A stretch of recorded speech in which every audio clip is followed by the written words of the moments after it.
Hello കൂട്ടുകാരെ, എല്ലാവർക്കും ഹിസാന വേൾഡിലേക്ക് സ്വാഗതം. ഞാൻ ഹിസാന. ഞാനിന്ന് basic science worksheets and answers എഴുതാൻ പോകുന്നത്. അപ്പോഴിപ്പോഴേ ഒരു പുതിയ ചാപ്റ്റർ എടുത്ത്. ഏതാണ് ആ ചാപ്റ്റർ? അതെ, അന്യപദത്തിലൂടെ, ത്രൂ ദി അലിമെന്ററി കനാൽ.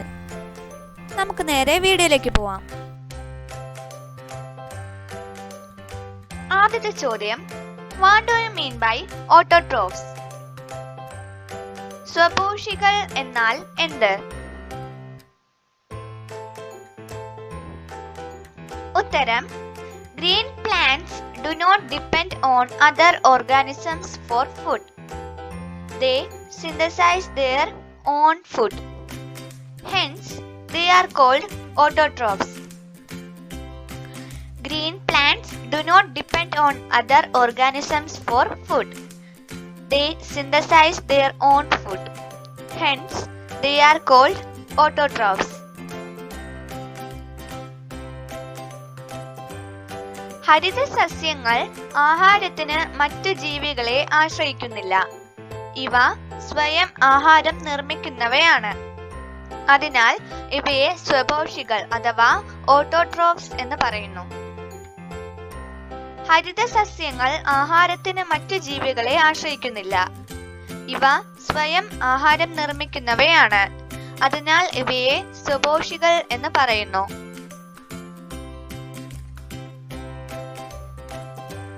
അടുത്ത ചോദ്യം, what do you mean by heterotrophs? പരപോഷികൾ എന്നാൽ എന്ത്?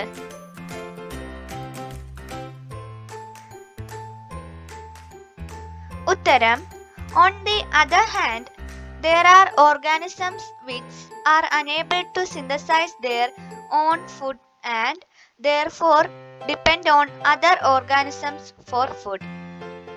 They are called heterotrophs. On the other hand, there are organisms which are unable to synthesize their own food and therefore depend on other organisms for food. They are called heterotrophs.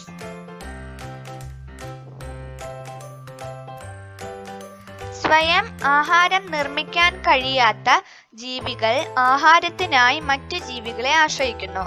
അതിനാൽ അവ പരപോഷികൾ അഥവാ ഹെറ്ററോട്രോഫ്സ് എന്നറിയപ്പെടുന്നു. സ്വയം ആഹാരം നിർമ്മിക്കാൻ കഴിയാത്ത ജീവികൾ ആഹാരത്തിനായി മറ്റു ജീവികളെ ആശ്രയിക്കുന്നു. അതിനാൽ അവ പരപോഷികൾ എന്നറിയപ്പെടുന്നു.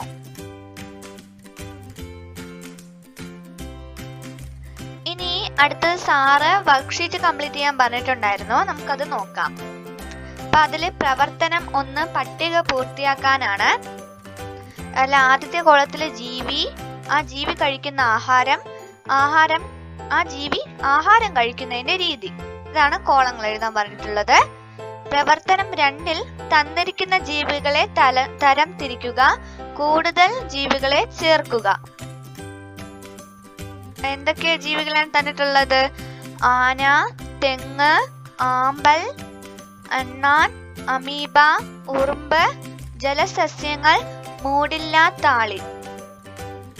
ഇത് സ്വപോഷികളും പരപോഷികളുമായി തരംതിരിക്കാനാണ് പറഞ്ഞിട്ടുള്ളത്. പ്രവർത്തനം 3 ഒരു ചോദ്യമാണ്. പേനും വിരയും മനുഷ്യ ശരീരത്തിൽ വസിക്കുന്ന പരാദങ്ങളാണ്. ഇതിൽ ഏതാണ് ആന്തരപരാദം, ഏതാണ് ബാഹ്യപരാദം? എന്തുകൊണ്ട്? Activity 1, complete the given table. Organism, food, mode of feeding. Activity 2, classify the organisms given below. Add more organisms. ഏതൊക്കെയാണ് organisms? Elephant, coconut tree, water lily, squirrel, amoeba and aquatic plants, cuscuta. അപ്പൊ ഈ ഓർഗാനിസംസിനെയൊക്കെ ഓട്ടോട്രോഫ്സും ഹെറ്ററോട്രോഫ്സുമായിട്ട് തരംതിരിക്കാനാണ് പറഞ്ഞിട്ടുള്ളത്. നമ്മൾ autotrophs എന്താണെന്ന് പറഞ്ഞു, ഹെറ്ററോട്രോഫ്സ് എന്താണെന്ന് പറഞ്ഞു. അടുത്തത് ആക്ടിവിറ്റി 3 ഒരു ചോദ്യമാണ്. Lice and worms are parasites that inhabit in the human body. Which is an internal parasite? Which is external parasite? Why? ഇതിന്റെ ഉത്തരം നോക്കാം. അപ്പോൾ ആദ്യത്തെ ചോദ്യം എന്തായിരുന്നു? പ്രവർത്തനം 1 പട്ടിക പൂർത്തിയാക്കാനായിരുന്നു. ആ ജീവി കഴിക്കുന്ന ആഹാരം, ആ ജീവി ആഹാരം കഴിക്കുന്ന രീതി. Activity 1 complete the given table, organism, food, mode of feeding. നമുക്ക് അതിന്റെ ഉത്തരം നോക്കാം. അപ്പോൾ ഇതിന്റെ ഉത്തരം ഇതാണ്. ആദ്യത്തെ കോളത്തിൽ ഓർഗാനിസം അഥവാ ജീവി, രണ്ടാമത്തെ കോളത്തിൽ ഫുഡ് ആഹാരം, മൂന്നാമത്തെ കോളത്തിൽ മോഡ് ഓഫ് ഫീഡിംഗ് ആഹാരം കഴിക്കുന്ന രീതി. ആദ്യത്തെ ജീവി ബട്ടർഫ്ലൈ ചിത്രശലഭം, അവ കഴിക്കുന്ന ആഹാരം നെക്ടർ ഇൻ ഫ്ലവേഴ്സ് പൂക്കളിൽ നിന്നുള്ള തേൻ. അവ ആഹാരം കഴിക്കുന്ന രീതി എങ്ങനെയാണ്? അതെ, സക്കിയാണ് ചെയ്യുന്നത്, സക്സ് നുകരുന്നു. അടുത്ത ജീവി കൗ അഥവാ പശു, പശുവിന്റെ ആഹാരം ഗ്രാസ് പുല്ലാണ്. അവ ആഹാരം കഴിക്കുന്ന രീതിയോ ബൈറ്റ്സ് ആൻഡ് ഈറ്റ്സ് കടിക്കുകയും തിന്നുകയും ചെയ്യുന്നു. അടുത്ത ഓർഗാനിസം ലയൺ ആണ്, സിംഹം. സിംഹം മറ്റ് മൃഗങ്ങളെ ആഹാരമാക്കുന്നു. അവ ആഹാരം കഴിക്കുന്ന രീതി kills, tears and eats കൊല്ലുന്നു, കീറുന്നു, കഴിക്കുന്നു. അടുത്ത ജീവി കാറ്റർപില്ലർ ആണ്, ചിത്രശലഭപ്പുഴു. അവയുടെ ആഹാരം ലീഫ് ഇലയാണ്. അവ ആഹാരം കഴിക്കുന്ന രീതി നിബിൾസ് കടിച്ചെടുക്കുകയാണ് ചെയ്യുന്നത്. ഇനി ആക്ടിവിറ്റി 2 പ്രവർത്തനം 2 classify the organisms given below, add more organisms. ഏതൊക്കെയാണ് organisms? Elephant, coconut tree, water lily, squirrel, amoeba and aquatic plants, cuscuta. തന്നിരിക്കുന്ന ജീവികളെ തരംതിരിക്കുക, കൂടുതൽ ജീവികളെ ചേർക്കുക. ആന, തെങ്ങ്, ആമ്പൽ, അണ്ണാൻ, അമീബ, ഉറുമ്പ്, ജലസസ്യങ്ങൾ, മൂടില്ലാത്ത ആളി.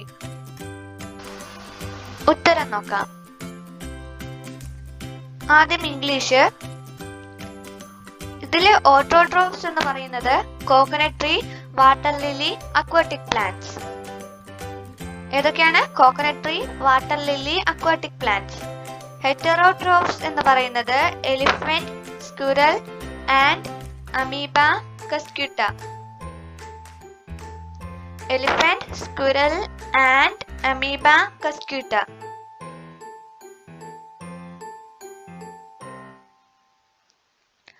ഏതൊക്കെയാണ് സ്വപോഷികൾ? അതെ, തെങ്ങ്, ആമ്പൽ, ജലസസ്യങ്ങൾ. തെങ്ങ്, ആമ്പൽ, ജലസസ്യങ്ങൾ. അപ്പോൾ പരപോഷികൾ ഏതൊക്കെയാണ്? ആന, അണ്ണാൻ, ഉറുമ്പ്, അമീബ, മൂടില്ലാത്ത ആളി. ആന, അണ്ണാൻ, ഉറുമ്പ്, അമീബ, മൂടില്ലാത്ത ആളി. ഇനി പ്രവർത്തനം 3 നോക്കാം. ആക്ടിവിറ്റി 3 പേനും വിരയും മനുഷ്യ ശരീരത്തിൽ വസിക്കുന്ന പരാദങ്ങളാണ്. ഇതിൽ ഏതാണ് ആന്തരപരാദം, ഏതാണ് ബാഹ്യപരാദം? എന്തുകൊണ്ട്? Loose sandworms are parasites that inhabit the human body. Which is an internal parasite? Which is an external parasite? Why? ഉത്തരം നോക്കാം. Loose is an external parasite and worm is an internal parasite. Because loose lives on the body and worm lives inside the body. പേൻ ഒരു ബാഹ്യപരാദവും വിര ഒരു ആന്തരപരാദവും ആണ്. കാരണം പേൻ ശരീരത്തിന്റെ പുറഭാഗത്തും വിര ശരീരത്തിന്റെ അകത്തും ആണ് വസിക്കുന്നത്.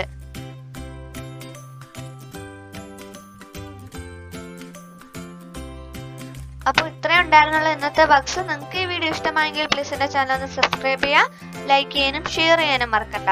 അടുത്ത വീഡിയോയിൽ വീണ്ടും കാണാം. അതുവരേക്കും ബൈ ബൈ.